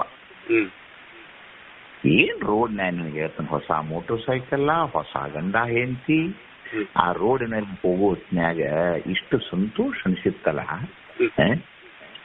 ಏನ್ ಹಿಂಗ ಹೊಕ್ಕಿದ್ರು, ಏನ್ ಕರ್ಮ ಧರ್ಮ ಸಂಯೋಗ, ಯಾವುದೋ ಗಿಡಕ್ಕೆ ಬಡದ್ ಬಪ್ಪ ಅಂತ ಇಬ್ರು ಬಿದ್ದಾಗ ಆತ ಬಿದ್ದು ಸಾಕ್ತರು, ಕತೆ ಮುಗೀತಿ.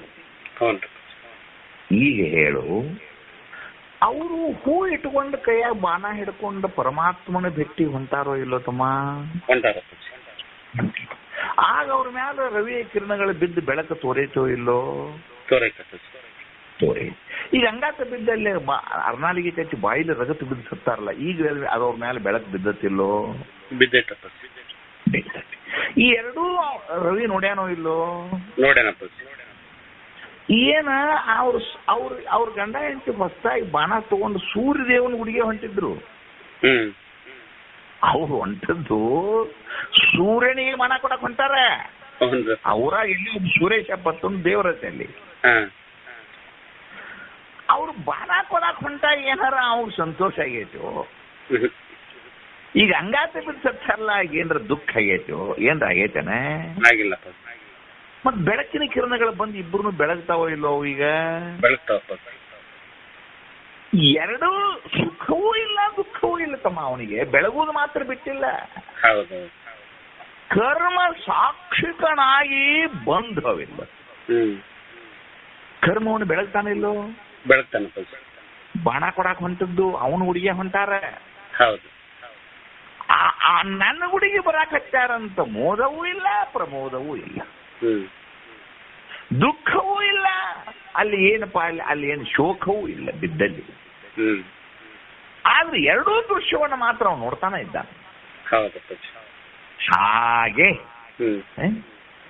ಹಾಗೆ ಸತ್ತು ಚಿತ್ತು ಆನಂದ ನಿತ್ಯ ಪೂರ್ಣ ಎಂಬ ಪರಿಪೂರ್ಣ ಪಂಚಲಕ್ಷಣಗಳನ್ನ ಅನುಭವಿಸಿದಂತ ಪರಿಪೂರ್ಣ ಆತ್ಮಜ್ಞಾನಿಗೆ ಈ ಸಂಸಾರದಲ್ಲಿ ನಡೆಯುವ ಸುಖ ದುಃಖಗಳ ಹತ್ತ ಅಂತಮ ಇಲ್ಲ, ಬಂಧವಿಲ್ಲ. ಹೌದಿಲ್ಲ? ಆಚರಣೆನಾಗಿ ಈಗ ಒಂದ್ ಯೋಚನೆ ಮಾಡು, ಒಂದ್ ಯೋಚನೆ ನೋಡು. ಬೆಳಕು ಬರ್ದಂಗ 4 ಕೋಡಿ ಗಾಡಿ ಕಟ್ಟಿ ಡೋರ್ ಬಂದ್ ಮಾಡಿದ್ರ ಕತ್ತಲ ಕೋಣಿ ಕಟ್ಟಬಹುದು. ಆದ್ರೆ ಹವಾ ಇಲ್ಲದ ಕೋಣಿ ಕಟ್ಟಕ್ ಬರ್ತಾನ? ಇಲ್ಲ. ನೋಡಿ ವಿಚಾರ ಮಾಡ್ರಿ. ಬೆಳಕಿಲ್ಲದ ಕೋಲಿ ಕಟ್ಟಬಹುದು ತಮಾನಿ. ಏನು ಮಾಡಿದ್ರು ಹವೆ ಇಲ್ಲದೆ ನೀನು ಇಲ್ಲಿ ಯಾಕೆ ಕಟ್ಟಕ್ ಬರುದಿಲ್ಲ ಅಂದ್ರೆ ಅದು ಅವಿರಳ. ಅದು ಎಲ್ಲಾ ಕಡೆ ವ್ಯಾಪ್ತಿ ಆಗೈತೆ. ಅದನ್ನ ಇಟ್ಕೊಂಡ ಕಟ್ಟಬೇಕ ನೀನು. ಯಾಕ? ಅದು ಅಖಂಡ. ಅದು ಓದದ ರವಿಯಂತೆ ಓದದ. ರವಿಯಂತೆ ಕರ್ಮ ಸಾಕ್ಷಿಕನಾಗಿ ಬಂಧವಿಲ್ಲ, ಅವಿರಳನಾಗಿ ಬೇರೆ ಐದಲ್ ಇಂಬಿಲ್ಲ, ಹವಣಿಸಲಿಲ್ಲ ಅಖಂಡಿತವಾಗಿ ತನಗೆ ಸಂಭವವಿಲ್ಲ, ಗುರು ಶಂಭುಲಿಂಗ ತಾನಾಗಿ. ಈಗ ನೋಡ ಆತಮ್ಮ, ಖಂಡಿತ ಅಂದ್ರ ಏಕದೇಶಿ, ಅಖಂಡಿತ ಅಂದ್ರ ಪೂರ್ಣದೇಶಿ. ಒಂದು ಕೋಲ್ಯಾಗಿದ್ದ ಇನ್ನೊಂದು ಕೋಲ್ಯಾಗಿ ಇರ್ಲಿಲ್ಲ ಅಂದ್ರ ಅದಕ್ಕೆ ಏಕದೇಶಿ ಅನ್ಬೇಕ. ಹವಾ ಏನಾರ ಈ ಬೆಡ್ರೂಮ್ನ್ಯಾಗ ಐತ್ರಿ, ಬಾತ್ರೂಮ್ನ್ಯಾಗ ಇಲ್ಲ ಅನ್ನೋಂಗ ಐತನ? ಇಲ್ಲ.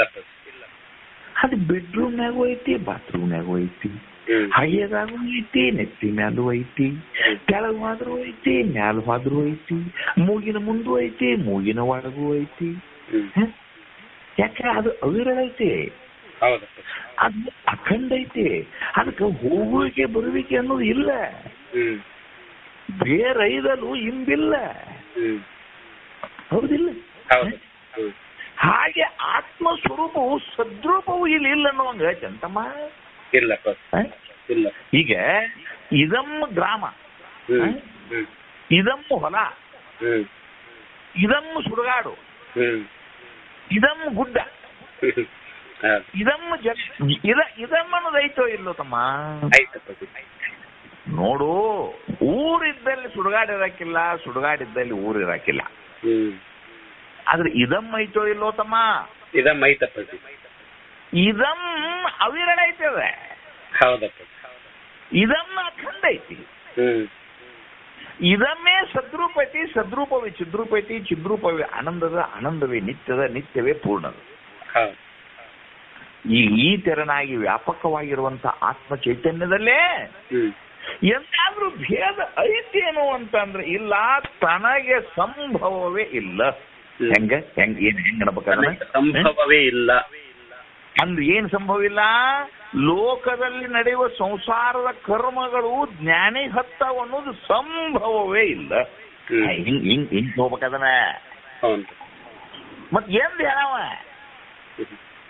ಅದು ಸಂಭವ ಇಲ್ಲ ಅಂದ್ರೆ ಇದು ಈ ವಚನಕ್ಕೆ ಸಂಬಂಧ ಇಲ್ಲ. ಅದ ಎಲ್ಲವಿಗೆ ಸಂಬಂಧ ಐತದ.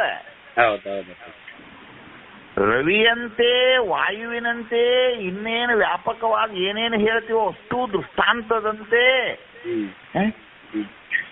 ಏನೇ ಮಾಡಿದ್ರು ಜ್ಞಾನಿಯಾದಂಥ ಮನುಷ್ಯ ಜಗತ್ತಿನ 111 ವರ್ಷ ಬದುಕಿ ಬೇಕಾದಷ್ಟು ಕರ್ಮವನ್ನ ಮಾಡಿದ್ರು ಕೂಡ ಆ ಕರ್ಮ ಅವನಿಗೆ ಹತ್ತತ್ತೆ ಅನ್ನುವಂಥ ಸಂಭವವೇ ಇಲ್ಲ. ಅಸಂಭವ ಅಂತಾರಲ್ಲ, ಹಂಗ ಸಂಭವವೇ ಇಲ್ಲ. ಯಾಕಿಲ್ಲ? ಗುರು ಶಂಭುಲಿಂಗವೇ ತಾನಾಗಿ. ಹೌದ್ರಿ? ಯಾಕೆ ಹತ್ತೋದಲ್ರಿ ಪಾಪ, ಯಾಕೆ ಹತ್ತೋದಲ್ರಿ ಪುಣ್ಯ ಅಂತ ಏನ್ರ ಕೇಳಿದಂದ್ರೆ ಏನ್ ಹೇಳ್ಬೇಕು ಅದಕ್ಕ?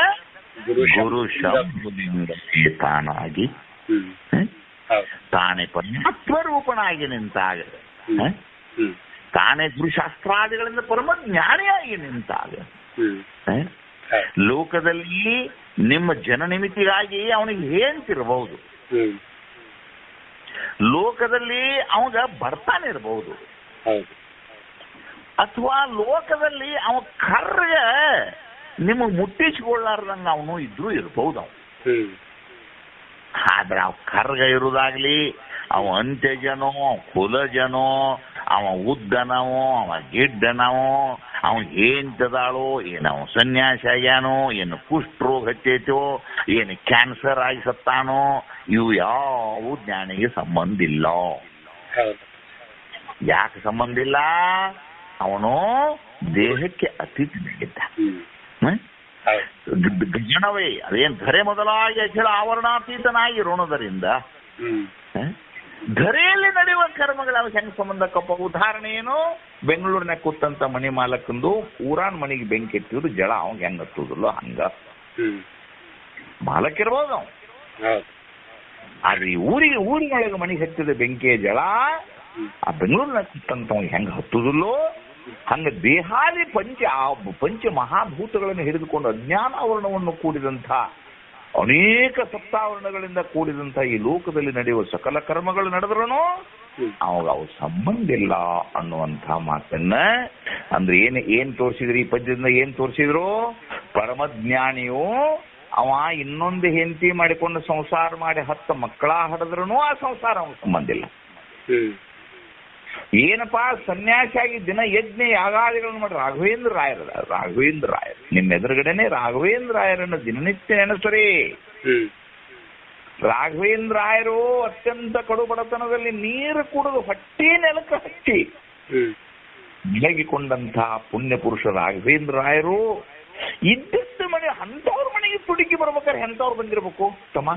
ಅವ್ರಿಗೆ ಉಪಾಸ ಕುಡಿಯಾಕ ನೀರಿಲ್ಲ, ಅಂತವ್ರ ಮನೆಗೆ ತುಡುಗರು ಬಂದ್ರಂತ ನೋಡಿ ಹೆಂಗಿರ್ಬೇಕು ಹೇಳಿ. ಅಷ್ಟೆಲ್ಲ ಮಾಡಿ ಏನೇ ಮಾಡಿದ್ರು ಕೂಡ ರಾಯರ ಮಠದೊಳಗೆ ಪ್ರಸಾದ ಮಾಡಿ ಪಾಠ ಮಾಡುದು, ತಮ್ಮ ಮನೆಗೆ ಹೋಗುದು. ಮನ್ಯಾಗಾರ ಏನಾರ ರೊಟ್ಟಿ ಮಾಡಿಟ್ಟಾಳಪ್ಪ ಹೋಗಿ ತಿನ್ನೋಣ ಅನ್ನೋ ಹಂಗೈತೆ ಇಲ್ಲಪ್ಪ. ಮಠದೊಳಗೆ ಸುಬುಧೇಂದ್ರ ತೀರ್ ಪುಣ್ಯಾತುರ ಪಂಚ ಪಕ್ವಾನ ಐತಿಲ್ಲಿ. ಪಾಠ ಕೇಳಾಕ್ ಬಂದು ಹುಡುಗರು ತುಪ್ಪದಾಗ ಕೈ ತೊಳ್ತಿದ್ರು, ಪಾಠ ಹೇಳಕ್ ಬಂದು ಗುರುಗಳು ತಣ್ಣೀರು ಕುಡಿದು ಬಂದ್ಕೊತಿದ್ರು. ಇದ್ರನ್ನ ನೋಡ್ರಿ, ವಿಚಾರ ಮಾಡಿ ನೋಡ್ರಿ, ಏನ್ ಶಾಸ್ತ್ರ ತಗೊಂಡು ಏನ್ ತಲೆ ಮೇಲೆ ಕಟ್ಕೊಳ್ಳೋದು ಅಲ್ರಿ. ಪಾಠ ಕಲಿಯಾಕ್ ಬಂದಾರ 100 ಮಕ್ಕಳಲ್ಲಿ, ಅಲ್ಲೇ ತುಪ್ಪ ಗೋಡಂಬಿ ಮನುಕ ಅವ್ರು ಕಲಿಸಿ ತಿನ್ನಾಕತ್ತಾರ. ಅವ್ರಿಗೆ ಪಾಠ ಹೇಳಿ ಎದ್ದು ಹೋಗುವುದು ಹೊಟ್ಟೆ ಗಂಟೆದ್ದಂಗ ಆಗಿ ಹಿಡ್ಕೊಂಡು ಮಾರಿ ಕಿವುಚಿಕೊಂಡು ಮನಿಗೆ ಹೋಗಿ ನೀರು ಕುಡಿದು ದಬ್ಬ ಮನ್ಕೊಂಡಾಗ ಆ ಸಂಸಾರದ ಕಡುತಾಪ ಅವ್ರಿಗೆ ಹತ್ತಲಿಲ್ಲ. ಮುಂದೆ ಪೀಠಾಧೀಶರಾದ ನಂತರ ಸ್ವರ್ಗವೇ ದೇವೇಂದ್ರನ ಭೋಗವೇ ಮಂತ್ರಾಲಯಕ್ಕೆ ಇಳಿದು ಬಂತು. ಏನು ಸಾಮ್ರಾಜ್ಯ, ಇಡೀ ಸರ್ಕಾರ ಸಾಮ್ರಾಜ್ಯವೇ ರಾಯರ ಪಾದದಡಿ ನಿಂತು ಏನು ಹೇಳಿ ದಿನನಿತ್ಯ ಮಾಡುವಂತ ಹರಿನಾಮ ಸ್ಮರಣೆ ಯಜ್ಞ ಯಾಗಾದಿಗಳು ಪುಣ್ಯ ತೀರ್ಥಾದಿಗಳು ಕೂಡ ಅವರಿಗೆಲ್ಲ ಹತ್ತಲಿಲ್ಲ. ಏನು ಮಾಡಿದ್ರು, ಏನಪ್ಪಾ ಇದು ಲೋಕ ಕಲ್ಯಾಣ. ಕೊಪ್ಪಳ ಅಪ್ಪ ಅವ್ರ ಅರಿವಿ ಅಷ್ಟೂನು ದೋತ್ರ ಅಂಗಿ ತಲೆ ಮ್ಯಾಗಿನ ಪಟಕ ಅಷ್ಟೂನು ತೆಗೆದು ನೀವು ಕೈಯಾಗಿ ಹಿಡ್ಕೊಂಡ್ರೆ ಒಂದ್ ಅವು ಏನು 100 ಗ್ರಾಮರ್ ಅದಾವೋ ಇಲ್ಲೇನೋ ಅಂತ ಬಟ್ಟಿ ಸುತ್ತಕೊಂಡು ಬೆಳಗಿನ 3 ಗಂಟೆಗೆ ಎದ್ದು ರಾತ್ರಿ 11 ಗಂಟೆ ತನಕ ದುಡಿದು ಹೋಳಿಗೆ ಹುಟ್ಟಿ ಮಾಡಿ ಅದನ್ನೆಲ್ಲ ಮಾಡಿ ಲೋಕಕ್ಕೆ ತುಪ್ಪದ ಕೈ ತೊಳಿಸಿ ತಾನು ಉಪ್ಪಿಲ್ಲದ ತಿಂದು ಮನ್ಕೋತಾನಂದ್ರ ಕರ್ಮ ಏನಕ್ಕಿರ್ಬೇಕು? ವಿಚಾರ ಮಾಡಿ ನೋಡ್ರಿ. ಪರಮ ಜ್ಞಾನಿ ಪುರುಷ 2 ಕೈಯಿಂದ ದುಡಿಬಾರದು, 18 ಕೈಯಿಂದ ದುಡಿಬೇಕು. ನಾವು ಶಾಸ್ತ್ರ ಕಲ್ತೀವ್ರಿ, ಇನ್ಮ್ಯಾಲ ನಮ್ದು ಕಸ ಪಸ ಹೊಡೆಯೋದು ಏನಿಲ್ಲ. ನಾವ ಗುರುಗಳು ಅಯ್ಯೋ ಇನ್ಮ್ಯಾಲ ಪೂಜಾ ಗೀಜಾ ಅಂತಾವ್ ನಾವು ಸಣ್ಣ ಕೆಲಸ ಮಾಡಬಾರದು. ನಮ್ಮನ್ನ ಮಂದಿ ಪೂಜಾ ಮಾಡಕತ್ತ ಅಂದಿಂದ ದೇವರ ಪೂಜೆ ಮಾಡೋದು ನಮ್ಗೇನ್ ಸಂಬಂಧ ಇಲ್ಲ ಅಂತ ಅಂದ್ರೆ ನೀವು ಮೂರ್ಖರು. ಜ್ಞಾನಾನಂತರದಲ್ಲಿ ಏನ್ ಮಾಡ್ಬೇಕಪ್ಪ? 18 ಕೈಯಿಂದ ದುಡಿಬೇಕು ನೋಡಿ. 18 ಭಗವತಿಯ ಕೈಗಳ 18 ಹೇಳೇನ ದೇವಪುರನ್ ಹೇಳಕ್ ಶುರು ಮಾಡ್ಲೇನ?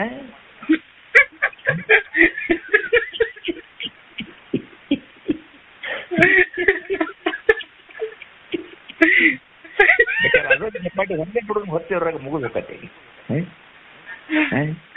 18 ಕೈಗಳಿಂದ ರಾಜರಾಜೇಶ್ವರಿ ದುಡಿತಾಳಲ್ಲ, ಯಾರ ಸಲುವಾಗಿ ದುಡಿತಿರ್ಬೇಕು?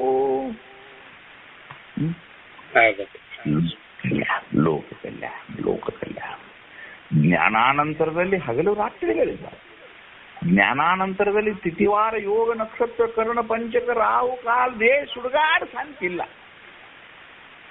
ಕೆಲಸ ಏನಪ್ಪಾ ಅಂದ್ರೆ ದುಡಿಯುವುದು, ಉಸಿರಿರು ತನಕ ದುಡಿಯುವುದು. ಒಂದು ತುತ್ತನ್ನ ನಿಮ್ಮದು ತಿಂದನಪ್ಪ ಅಂತ ಅಂದಿಂದ ರುದ್ರಣ್ಣ ಒಂದು ತುತ್ತ ಅನ್ನ ನನ್ನ ಅಲ್ಲಿಗೆ ಮೇಲೆ ಕೂತೈತೆ ಅಂದ್ರೆ ಈ ಅನ್ನ ಎಷ್ಟು ಮಂದಿ ರೈತರು ಇದನ್ನು ದುಡಿದಿರ್ಬೇಕು, ಎಷ್ಟು ಬಿಸಿಲಾಗಿ ನಿಂತಿರ್ಬೇಕು, ಎಷ್ಟು ಕಷ್ಟ ಇರ್ಬೇಕು. ತಮ್ಮ ಮನೆಯೊಳಗೆ ತಮ್ಮ ಮಕ್ಕಳು ಗಂಡರು ಹಸದಾರಂದ್ರೂ ಕೂಡ ಆ ತಾಯಿ ಏನ್ ಮಾಡ್ತಾಳಂದ್ರ ಅಜ್ಜಾರಿಗೆ ಊಟ ಮಾಡಿಸಿದ್ರ ನಂತರ ನಿಮಗೆ ಊಟ ಕೊಡ್ತಾನಂತ ಹೇಳಿ ನನಗೆ ಊಟ ಕೊಟ್ಟಾಳಂದ್ರ ನನ್ನ ಮ್ಯಾಲ ಜವಾಬ್ದಾರಿ ಐತೈತಿಯೋ ಇಲ್ಲಂತೀವ್ ರುದ್ರಣ್ಣ? ಜವಾಬ್ದಾರಿ ಐತ. ಆಕಿ ಮಗ ಆಕಿ ಗಂಡ ಹಸ್ತಾರ, ಹೊಲಕ್ಕೆ ಹೋಗಿ ಬಂದಾರ, ದುಡ್ದಾರ, ಸಂಕಟ ಆಗತೈತಿ ಅವ್ರಿಗೆ. ಅಜ್ಜಾರ ಅನೇಕ ಮನಿ ಪಾದ ಪೂಜಾ ಮಾಡಿಕೊಂಡು ಅವ್ರ ಮನಿ ಪ್ರಸಾದಕ್ಕೆ ಬಂದಾರ. 4 ಗಂಟೆ ಆಗೈತಿ, ಹುಡುಗಳಾಕತ್ತೈತಿ. ಆದ್ರೂ ಹುಡುಗಿ ತನ್ನ ಹಡದ ಮಗ್ಗ ಆಕಿ ಊಟ ಕೊಡ್ಲಿಲ್ಲ. ಹುಚ್ಚ ಅಜ್ಜಿ ಬರ್ತಾನ, ಅಜ್ಜಾರ ಪ್ರಸಾದಾದ್ಯನ್ ಮಾಡೋದು ನಾವು.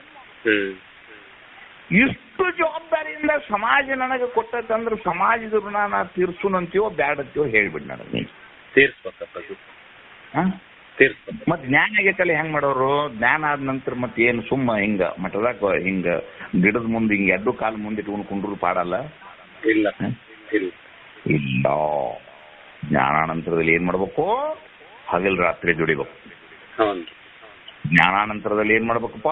ಹಗಲ್ ರಾತ್ರಿ ಪಾಠ ಮಾಡ್ಬೇಕು. ಕೈಯಾಗ ಮೇಯಾಗ ಕಸು ಇತ್ತ ಕಲ್ಲ ಮಣ್ಣ ಹೊತ್ತೋಗಿ,